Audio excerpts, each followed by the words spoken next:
அண்மை செய்தியை பார்த்துக் கொண்டிருக்கிறோம்.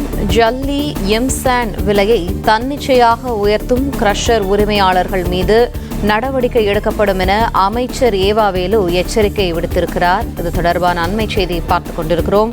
கூடுதல் தகவல்களை எமது செய்தியாளர் பாண்டியராஜன் வழங்க கேட்போம். பாண்டியராஜன் வணக்கம். இது தொடர்பான முழு விவரங்கள்.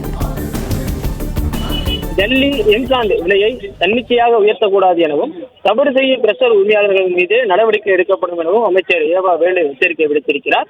டெல்லி எம்சாண்ட் விலையை தன்னிச்சையாக உயர்த்தும் கிரஷர் உரிமையாளர்கள் மீது நடவடிக்கை எடுக்கப்படும் என சட்டமன்ற உறுப்பினர்களுடைய அந்த கேள்விக்கு சட்டப்பேரவையில் பொதுப்பணித்துறை அமைச்சர் ஏவாவேலு பதிலளித்திருக்கிறார். டெல்டா மாவட்டங்களுக்கு ஜல்லி எம்சாண்ட் உள்ளிட்டவை புதுக்கோட்டை மற்றும் கரூர் மாவட்டங்களில் இருந்து வருகிறது என திருத்துறைப்பூண்டி எம்எல்ஏ மாரிமுத்தவர் தெரிவித்திருக்கிறார். டெல்லி எம்சாண்ட் உள்ளிட்டவை கடந்த 2 மாதங்களாக நாகை, திருவாரூர், மயிலாடுதுறை மாவட்டங்களுக்கு வரவில்லை எனவும் அவர் புகார் தெரிவித்திருக்கிறார்.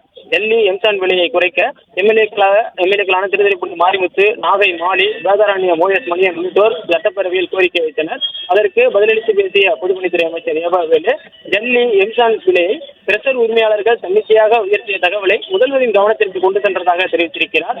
டெல்லி எம்சாண்ட் விலையை தன்னிச்சையாக உயர்த்த அனுமதிக்க கூடாது என தலைமைச் செயலர் மூலம் ஆட்சியர்களுக்கு அறிவுறுத்தல் வழங்கப்பட்டிருப்பதாகவும் பொதுப்பணித்துறை அமைச்சர் ஏவாவேலு அவர்கள் தெரிவித்திருக்கிறார்கள்.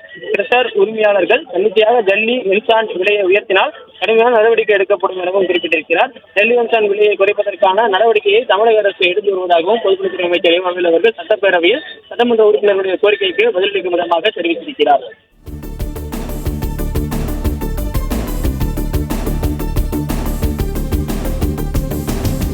பிளே ஸ்டோர் மற்றும் ஆப் ஸ்டோரில் இருந்து பாலிமர் செயலியை QR கோடு மூலம் பதிவிறக்கம் செய்யுங்கள்.